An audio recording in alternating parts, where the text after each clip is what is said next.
A to Z Haryana देखने वाले सारे दर्शकों ने सोनू दलाल की राम राम। फिलहाल खड़े हैं गाँव असनगढ़ में, तहसील के भाई बरवाड़ा, जिला हिसार, तहसील बरवाड़ा, जिला हिसार में। और आज असनगढ़ में प्रोग्राम चल रहा है, एक बार नुनकुआ दिखाई दे, यानी विकास सीसर अपने साथ खड़े हैं। ये कैस का 26 तारीख ने जब किसानों ने आंदोलन ने लेकर दिल्ली कूच करी थी, तो 23 तारीख ने कुछ किसान नेता थे जो थोड़े चर्चित थे, वो पुलिस द्वारा उठाए गए। उनमें भी एक नाम विकास सीसर था।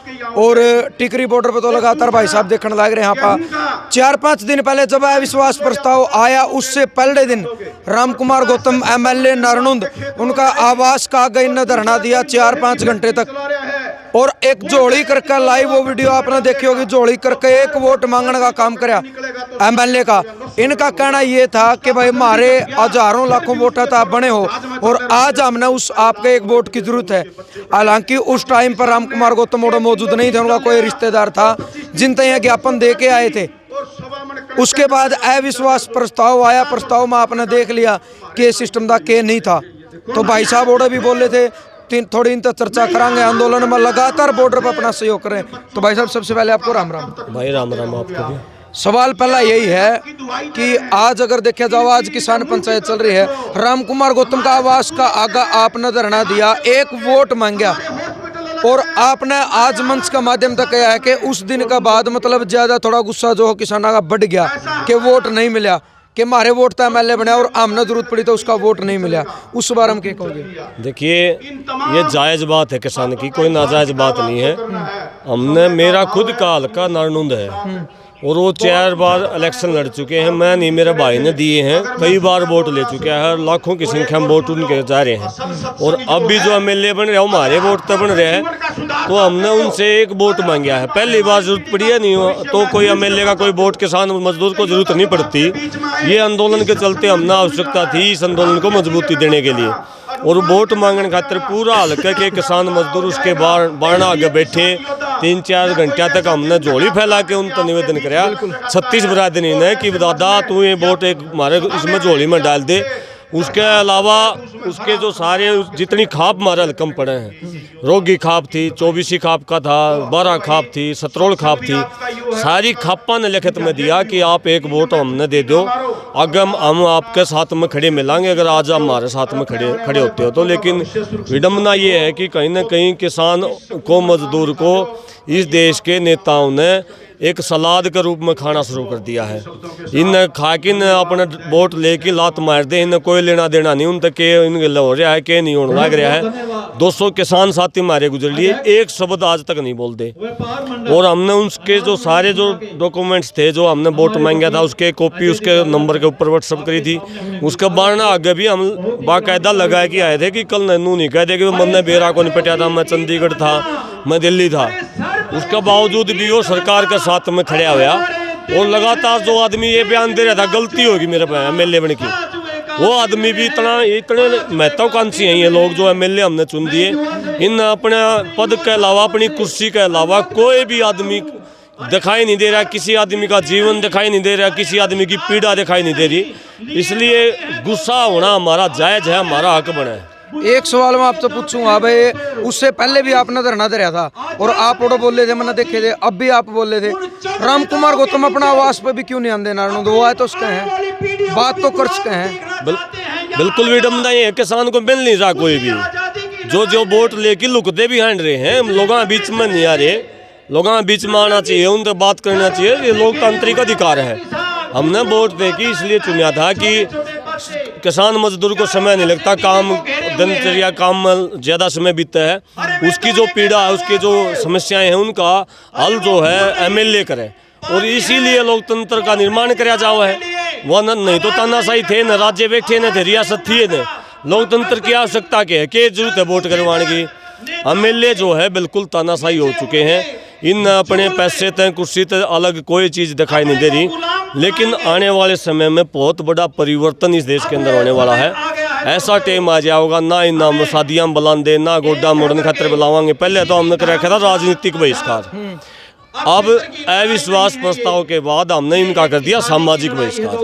अब हम कहीं भी आसनगढ़ के अंदर भी अनूप धानक को आना था, सारे गांव ने इकट्ठा होकर उस जो भाई बुलाया था उसको बोल दिया भाई यहाँ नहीं घुसना चाहिए, चाहे शादी में आना हो चाहे किसी को डामोड़ ना आना हो।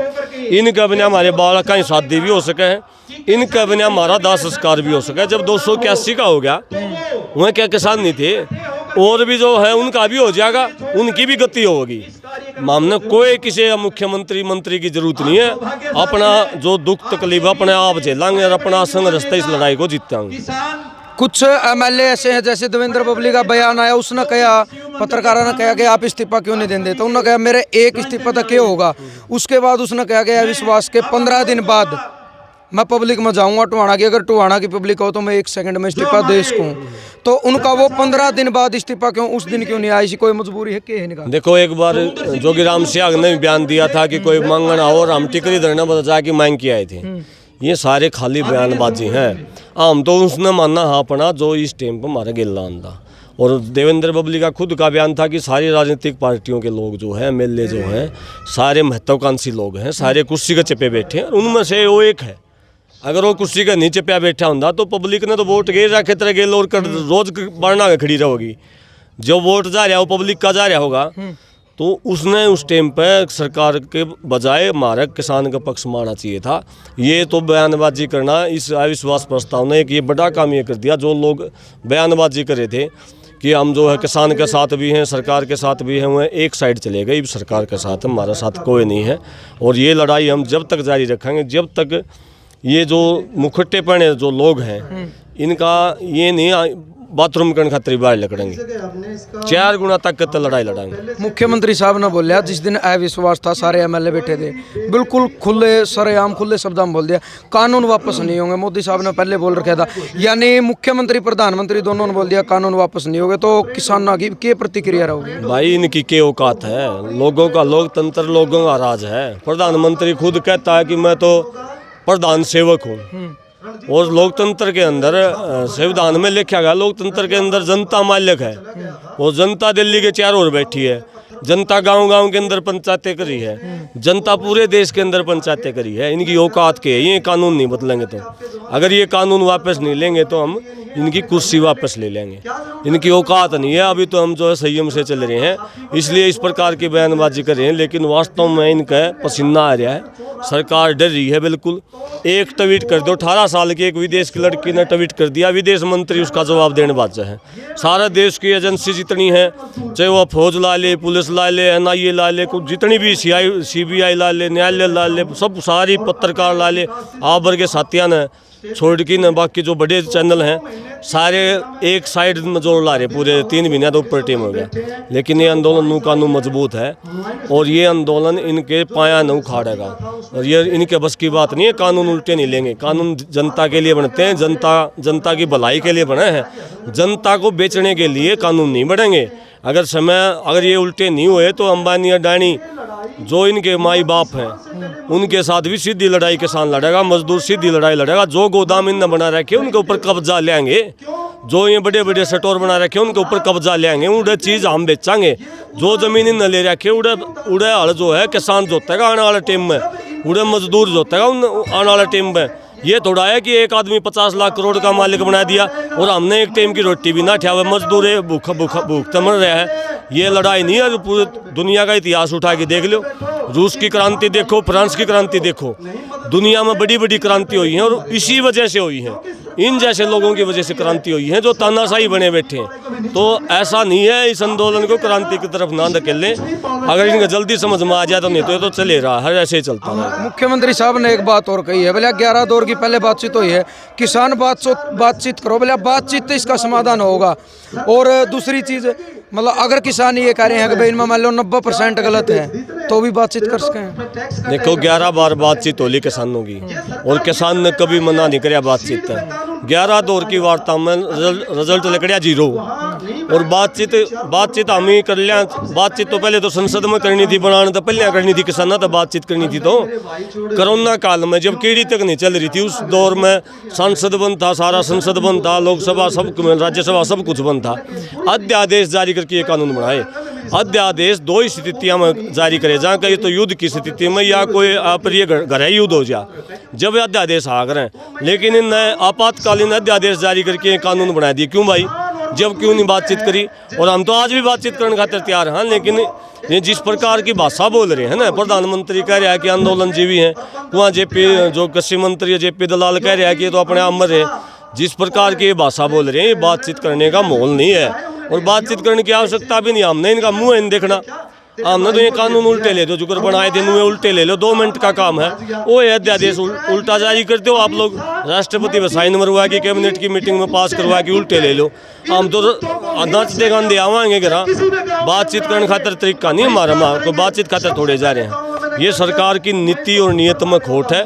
नीति नीयत जिस दिन साफ कर लेगी उस दिन सारी चीज़ हो जाएंगी, बातचीत भी हो जाएगी, समाधान भी हो जाएगा। देवेंद्र बबली ने एक बात कही थी, ब्लैक जेजेपी पार्टी ने इस्तीफा दे देना चाहिए। ब्लैक कंडीशन इसी होगी, अगर हम बाहर जाओगे लोहे के हेलमेट उरो तक भी बोले अंडर गारमेंट में हमने लोगों का बनवाना पड़ेगा। यानी जनता का कह लो, किसान का कह लो, जो डर है, डर तो दिखने लग रहा है में। बिल्कुल, मुझे बड़ी खुशी है इस बात की और इस आंदोलन की बहुत बड़ी जीत मानता हूँ मैं। जिन नेताओं के पीछे लैंड नहीं टूटा कर दी, फूल मालाओं के साथ में ताड़ी बजाते नारे लगाते, वो नेता आज लुकते फिर रहे हैं। ये एक बड़ा परिवर्तन दिखाई दे रहा है इस देश के अंदर। इस आंदोलन की सबसे बड़ी जीत समझता हूँ। और जब इस प्रकार से जो लोग ये भयभीत हैं, ये तो नहीं मारे तो माल्यक बने बैठे थे, सारी पार्टियों के नेताओं मारे, सारे बालक, सारे नौजवान बूढ़े ने अकेले अकेले हैंडी जाते। लेकिन इस आंदोलन ने इन नेताओं को इनकी अपनी असली औकात इन नेताओं को दिखा दी। वास्तव में तुम सेवक हो, असली मालिक तो जनता है, असली राज तो जनता का राज है, असली राज तो किसान का राज है, मजदूर का राज है। और सही कहा देवेंद्र बबली को। भाई मैं तो ये कहूँगा कि अंडर गारमेंट जो लोग की पैर की भी ना लकड़ी है, इनसे भी बचा नहीं होगा, क्योंकि किसान के पास में बहुत सारे चीज़ें हैं जो जिनसे वो खेती करता है, औजार हैं खेती करने के। लोग की वो बनाए अंडर गारमेंट पैरी भी आ जाओ नहीं बाड़ा उकलाने वाला जो MLA है, अंडर गारमेंट लोग ही पैर आओ जब बढ़ जा तो नहीं बढ़ सकता। बिल्कुल, ये निश्चित रूप से एक बहुत बड़ी क्रांति है और वर्ल्ड लेवल की क्रांति है। 2-3 जगह आप देखे हो, बोल दे आप हर मंच पे एक बात कह रहे हो, अंदर जाओगे यानी जेल में तो 302 लगवा के जाओगे, तो यूके मामला है। मामला ये है, अगर हमने एक हद तक कोई तंग करेगा, कानून की भाषा में कहा रहे हैं डिफेंस खतर, मतलब या मेरे ऊपर कोई हमला करे, मैं मेरा बचाव में दूसरे ने मारूंगा, अगर नहीं मारूंगा। कानून की भाषा में बात कर रहा हूँ मैं, मेरी तरफ तो नहीं कर रहा हूँ। अगर इन हमारे आदमी 281 आदमी मार दिए, बिल्कुल ऑन रिकॉर्ड कानून की भाषा में बात कर रहा हूँ, लिखित में लिख के गए हुए, सरकार का नाम लेके गए, प्रधानमंत्री का नाम लेके गए, मुख्यमंत्री का नाम लिख के मरे, बीजेपी पूरी पार्टी का नाम लिख के मरे। अगर ये मेरी हत्याएं करेंगे, अगर ये मानने नहीं गए, अगर मैंने भूखा मारेंगे, तो मैं मेरी जान बचाने खातिर मैं 302 लागू चाहे 304 लागू गलत बात से ये इसलिए कह रहा हूँ क्योंकि जो जिस प्रकार से मेरे किसान साथी मेरे हाथा में को जहाँ है, दो साथियों ने तो मेरे हाथा में दम तोड़ा, एक शशा का साथी, एक पक्षमा का साथी। आत्मा रोयर मुझे पता है कि सरकार एक प्लानिंग के तहत हत्या कर रही है, मर्डर रही है 281 के कैसी। एक भी अगर आज CBI जांच करा दो, एक किसान की जांच कर लो, उसके जो मेंटली डिस्टर्बेंस हुई है, उसका जो हौसला टूटा है, निराशा जो छाई है तानाशाही सरकार के प्रति, उनकी सबका जान का जिम्मेवार ये सरकार में बैठे लोग हैं। अगर मेरी भी हत्या करेंगे तो मैं मेरा बचाव में दूसरे की भी कर सकूँ। इसमें 302 लागू चाहे 304 लागू, अपनी जान बचाने खातिर, मेरे किसान परिवार की जान बचाने खातिर अगर इन हत्यारे लोगों की जान भी लेनी पड़ी तो मैं उल्टा नहीं हटूँगा। जितने किसानों की जान इस आंदोलन में गई है, अगर संयुक्त किसान मोर्चा की बात करा, उन्होंने कोई इस तरीके की मतलब शर्त बनाई हो या कुछ नियम बनाए हो, भाई इनकी कोई मदद की बात हो? देखिए, मैं समझता हूँ कि पंजाब के अंदर तो अच्छी मदद हो रही है, लेकिन हरियाणा के अंदर इस मामले में पीछे है। हरियाणा में इतनी मदद नहीं हो पाई जितनी होनी चाहिए थी। कल भी हमने भिवानी में इस मामले में पंचायत करी थी और विचार रखे थे, तो वहाँ हमने डिसाइड भी कराया है, क्योंकि ये चंदा वंदा का हरियाणा के अंदर इकट्ठा करने की आजकल किसी की हिम्मत नहीं हो रही, क्योंकि बड़े बड़े आरोप लग जाए हैं, कोई चंदा इकट्ठा करने भी लग जाए। तो भी हम हमारी तरफ से जितना भी हो सका है, कोई साथी कोई देनिया हो तो हम ये कहूँ कि घर में जाके न उन साथियों की मदद करें, और वो साथी हमारे साथी हैं, वो परिवार हमारा परिवार है।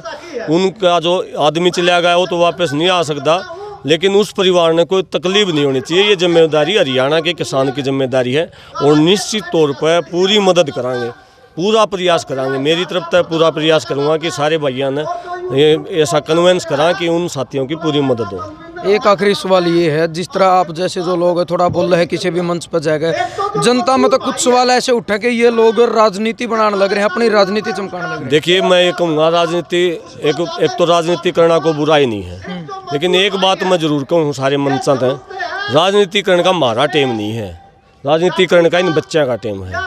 अगर किसान मजदूर ने राजनीति करनी है, राजनीति करनी है, हमारे वर्ग के जो नेता हैं वह बड़ी जल्दबाजी करें हैं। 2 दिन अखबार में फोटो छिप दिए MLA के लाग जाए हैं सपने लेने खातिर।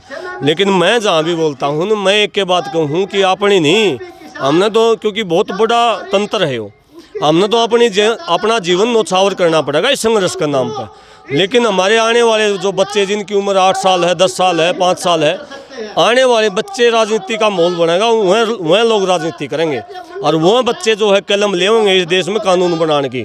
उस दिन इस देश के किसान को, मजदूर को आज़ादी मिलेगी। और ये 100 साल लग गए आज़ादी दिवाने में, हम और केवल 7 लाख 8 लाख लोग जो शहीद हो गए। ये आज़ादी की लड़ाई है, क्योंकि ये देश आज़ाद नहीं है। स्वीडन की एक एजेंसी की रिपोर्ट आई है, उसने कह दिया कि वह लोकतंत्र नहीं है, 50% से कम जो है लोकतंत्र बचा है देश में। इसका मतलब गुलाम तो हो गया ना।